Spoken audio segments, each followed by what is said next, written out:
জুলাই গণঅভ্যুত্থানে আশুলিয়ার ৬ আন্দোলনকারীকে পোড়ানো সহ ৭ জনকে হত্যার ঘটনায় মানবতাবিরোধী অপরাধের মামলায় আনুষ্ঠানিক অভিযোগ গঠনের বিষয়ে দ্বিতীয় দিনের মতো শুনানি আজ। সাক্ষ্য গ্রহণ হবে চাংখারপুলের মামলারও। আজ শুনানি করবেন আসামি পক্ষের আইনজীবীরা। সকালে এই মামলায় গ্রেপ্তার ৮ জনকে আন্তর্জাতিক অপরাধ ট্রাইব্যুনালে হাজির করা হয়। এর আগে গত সপ্তাহে প্রসিকিউশনের শুনানি শেষে আসামি পক্ষের ১ সপ্তাহ সময় চায়।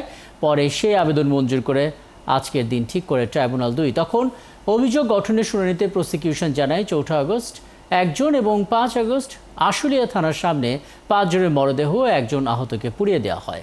এই মামলায় মোট ১৬ জন আসামি রয়েছেন, যার মধ্যে পলাতক সাবেক এমপি সাইফুল ইসলাম সহ ৮ জন। এছাড়া চাংখারপুল ৬ জনকে হত্যা মামলায় তৃতীয় দিনের সাক্ষ্য গ্রহণ আজ। এখন পর্যন্ত এই মামলার সাক্ষ্য দিয়েছেন ৩ জন। সকালে এই মামলায় গ্রেপ্তার ৪ আসামি সহ ২ মামলার ১২ জনকে ট্রাইব্যুনালে আনা হয়।